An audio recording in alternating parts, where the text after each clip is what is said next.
So, today I went to Five Below, right? And I have been like literally saying, let me back up here for a second. I have literally been saying like how like you can tell that this is a matrix, right? So what I began to notice at first was that I can be in the house all day, whatever that is, doing whatever it is that I may be doing. And one thing that I noticed is that like me and my friend to be talking, and after I'm done talking, not even 2 minutes, I'll grab my phone, and like whatever we was discussing will pop up on my phone, right? And then I started to notice that when I'm out and about, right? So I go to this coffee shop every day, but lately something has been telling me to go to a different one, right? Or not go at all. So I started to go to this coffee shop, and when I first started going to this coffee shop, nobody was ever there. Even when I rode past, nobody was ever there, right? And then I noticed that as soon as I started to go, that maybe within like 2 weeks of me going, that all of a sudden this coffee shop began to get busy all of a sudden, right? And so I'm like, damn, am I tripping? Then I go into a store, and in this store, there was nobody in there besides the workers, and you could barely find the workers when I walked in, right? And I mean, not even a second of me stepping foot in this store, people began to pile inside of this store, right? And the store I went into is not a store that people regularly go inside of, right? It just blew me that this store that was completely empty began to become very busy. I mean, it was like groups of people walking in this store. And I'm like, what the hell? So I turned around and I told my friend, I said, do you think this is normal? Do you think that this is normal? Do you think that this is a coincidence, right?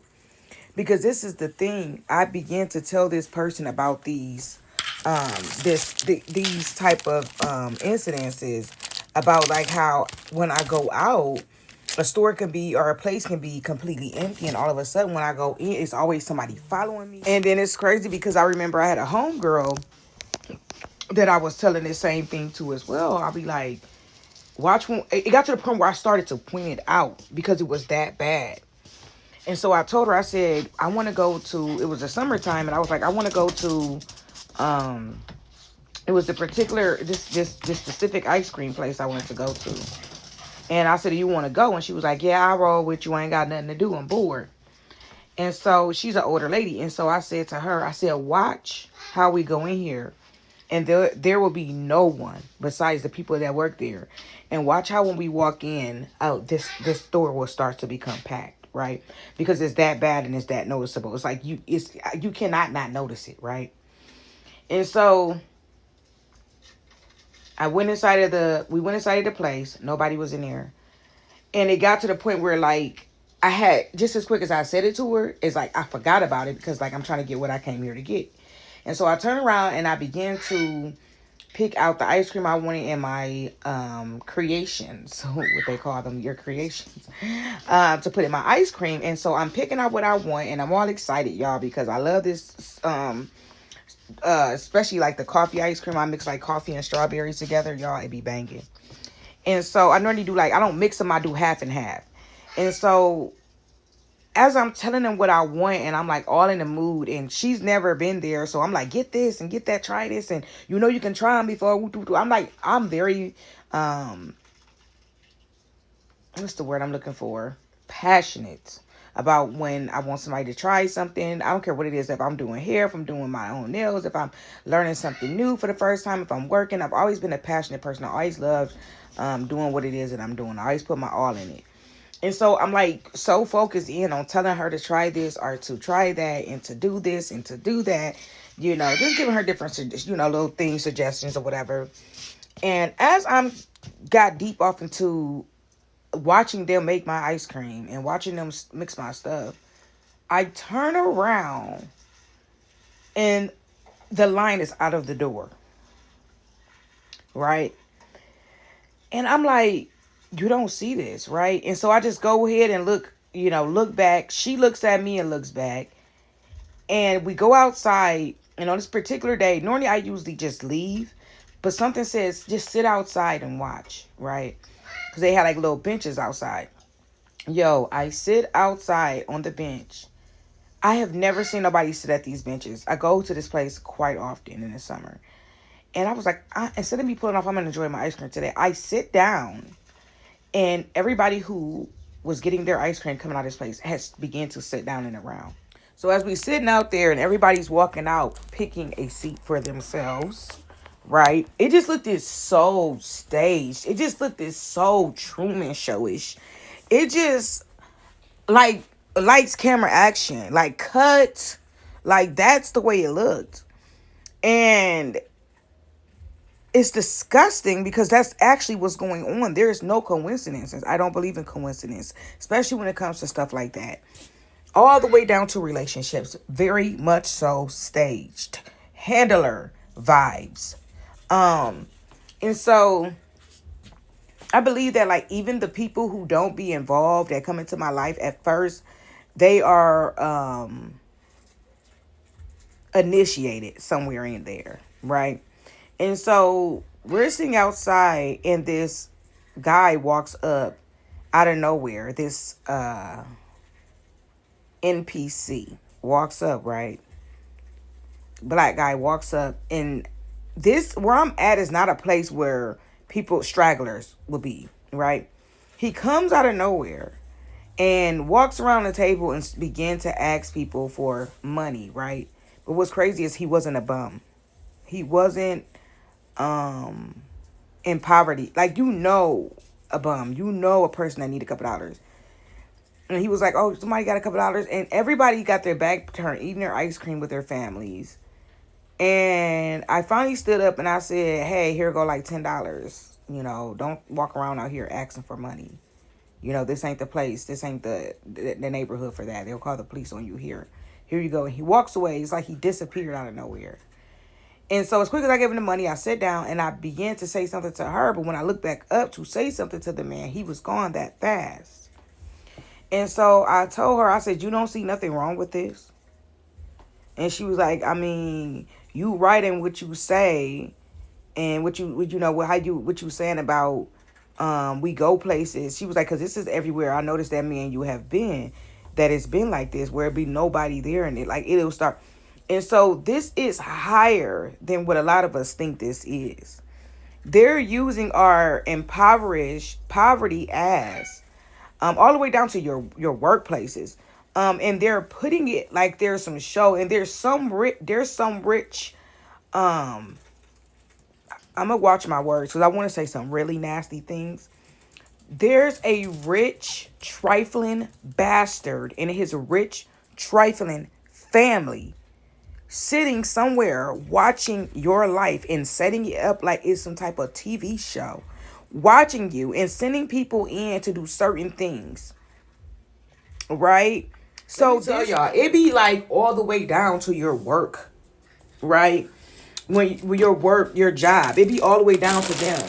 And so you be at work and you're wondering why you're having so many issues in your workplace, right? So many issues with your family members who signed up right in on it, right? And you're the main star of the show. And that's fine. But what I'm saying is, where's my money at? While you're I was listening to this lady, and she was like, it'd be like them, what they call like them gag shows or them. It's like they'll put cameras in your house and stuff like that. And then like people would get hurt or something that happened. They would literally sit there and watch that person hurt themselves through hitting cameras and stuff like that. I forgot the name of it or whatever. but the person don't know that they're being televised to the rich and the wealthy. And for some reason, you have been picked to be the Cinderella and the star of this show, right? And so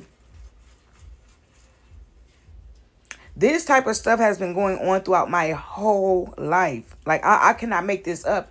I mean, all the way down to, I remember when I first got pregnant with my daughter when I was young. I was only 15, 16, something like that, y'all. I've been through so much trauma, I can't even remember. And I'm not sitting down doing the math.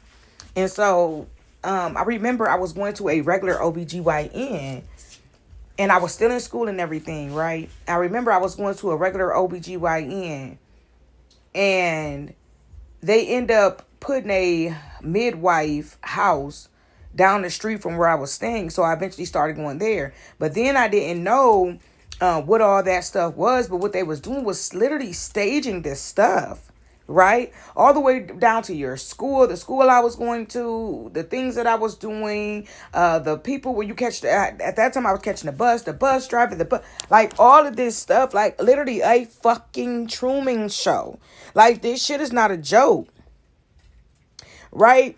And so I remember I was listening to this lady, and she was like, watch out for, like, it's like certain cars. She was like, it's like certain cars that'll be in your neighborhood that you know is not supposed to be in your neighborhood. Like, $500,000 cars are over, right? And it's this one car that comes over here by where I stay, and I know this car is not supposed to be over here. And it's so obvious, right? And it's like this certain way that I was taking, and God began to speak to me and tell me to take a different way, right? And so I began to do that, and after a while, that car started coming that same way eventually.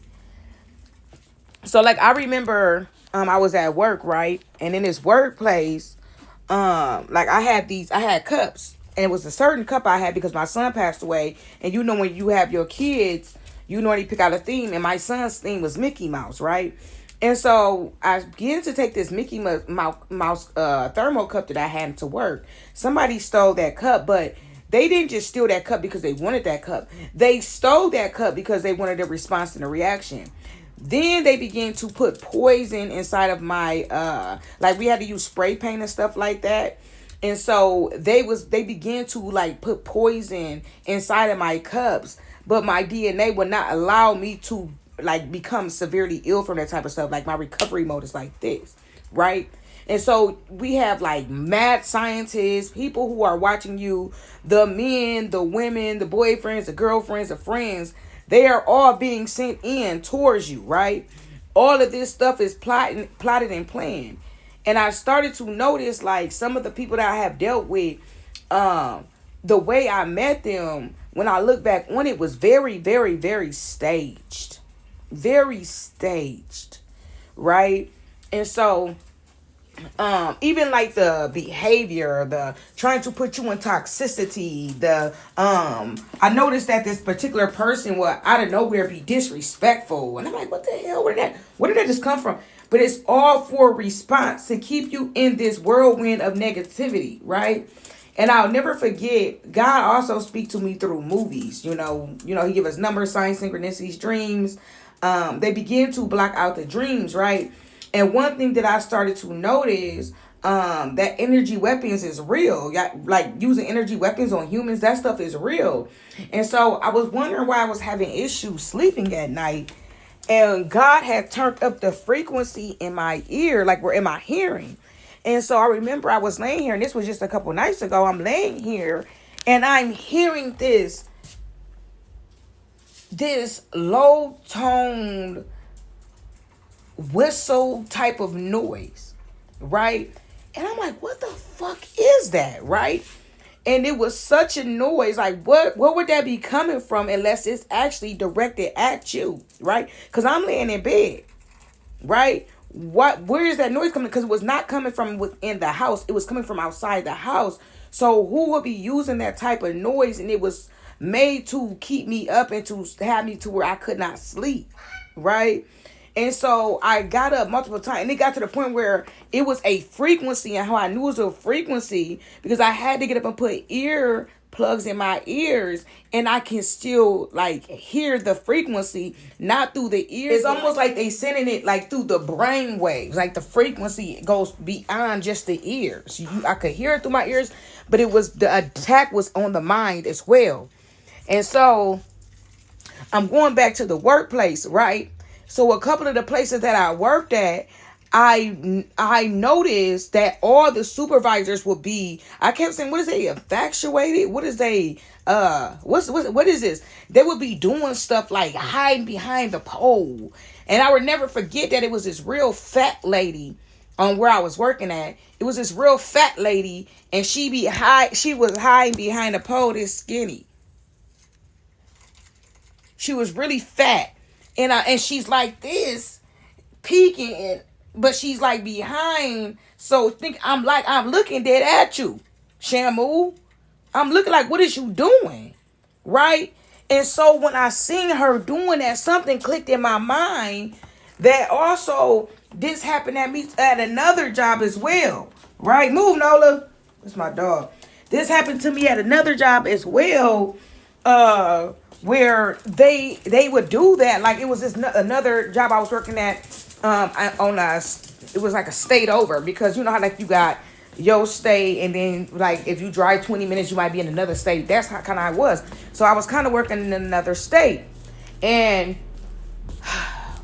y'all, I was working. I never forget this lady, this I'm trying to find a nice word for she liked it women, and she was like she was fat as well, okay?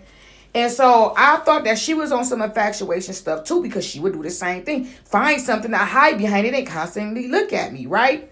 And so I started to say, right, and then I had another supervisor at my recent job that was doing that, but he was doing it on the cameras, where he's sitting there staring at the cameras all day watching me, right? And these is the same people who stole my car keys and had my car keys over a break, and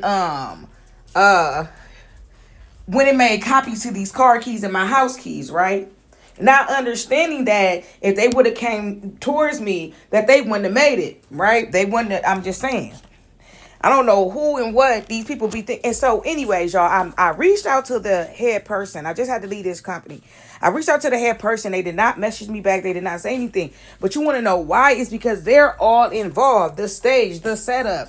And a lot of it be jealousy and the way you look in your appearance, because why she got that and she's this color, right? Why she has this special DNA and she's this color, she's this build, she's this look, she looks like, right? Then this guy, right, the job that I just left, he would go down the conveyor belt and push my parts up to me, really, really, like keep pushing them up and pushing them up.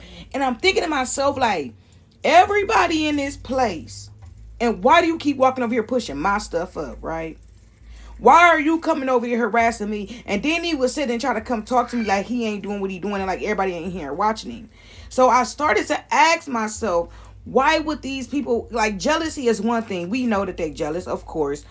But why is it that there's other people in here and it's not happening to them and they're turning a blind eye? Because they're getting paid to do that. They're getting paid to say that's not what's happening. They're getting paid to say that's not what's going on and turn a blind eye. And so I'll never forget what just put the icing on the cake. It was two dykes that just came into the workplace, right? And they're dating, they're married, or whatever they are.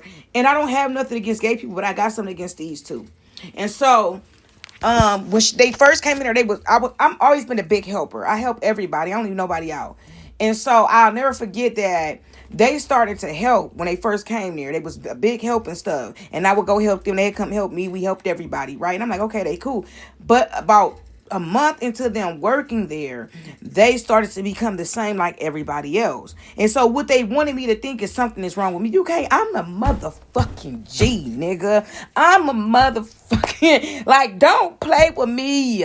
I am God sent. I am heaven sent. I am connected to all. You can't make me doubt myself. Understand that.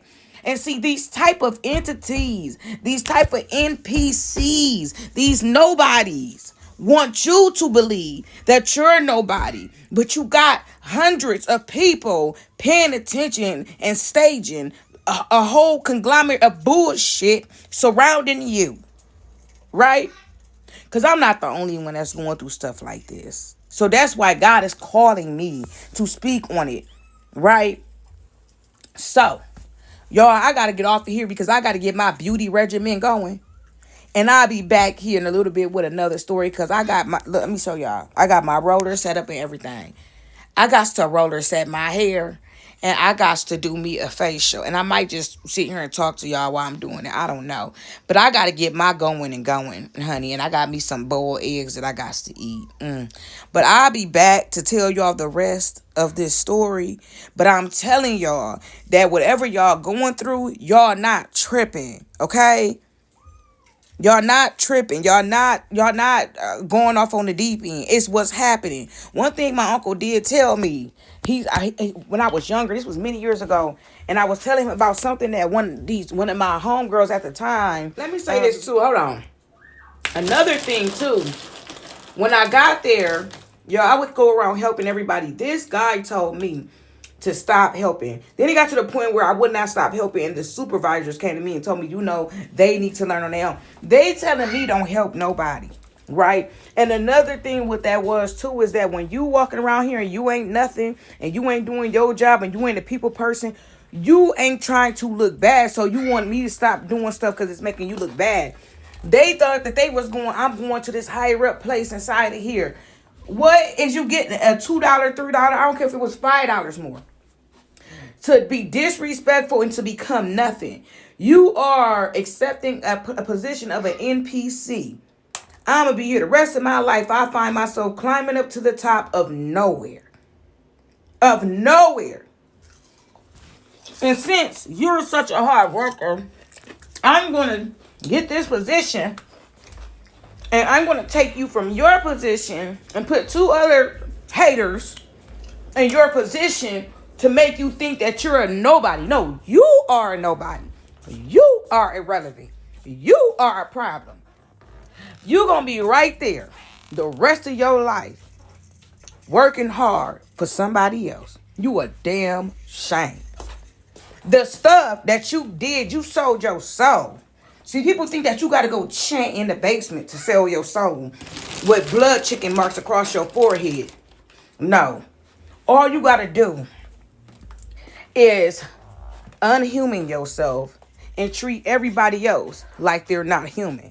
Like they don't have feelings. Like they don't have a soul. Just like you, because you sit up there and took all you away from you. And you want to take what somebody else is away from them. Just trifling. I'm really trying to watch in the way I deliver this. But the message that I did give from the Most High was be real creative in the way that you deliver this message that I'm about to deliver. When I tell you, what Chris Brown say? Take you down, yeah. I really want to take you down. Show you what I'm about. Woo! And the enemy always watching. One thing my granny always told me is that the enemy is always watching. We'll be back. This is Riri 101. I'll be back with the full tutorial. I gotta set my stuff up. Cause we taking roller sets and shots tonight. Alright. I got things I got to do. Things that need to be addressed and said. Cause like I said, God has really been calling me to speak on this type of stuff. But I just be in my own world and I be like, nah, God, they let them figure it out. No, God, this battle be between me and God. But y'all, I bought me a new click clack and dash. And I got me a crossbody phone holder, leather. crossbody phone holder. Ain't that cute? A beaded crossbody phone holder. We got us a heaven sent. Just like me. We gon' be feeling good today. I got stuff to do. We got us some hand sanitizers. Y'all, this smells so good. And I end up getting some refillables.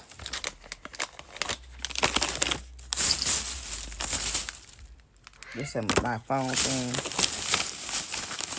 I feel like I'm missing something. Oh, my cup. That's what I had, my cup. These like little refillables, right? And y'all, look at my cup. Ain't this just too cute? I cannot leave this in the store. Ooh, look at it. It's a good mood in there. I just needed something just to put me in a good mood. And so we gonna do us a tea day. Girl day. So I'll be back on here in a little bit. Let me get set up. Let me get myself set up. I'll see y'all in a little bit.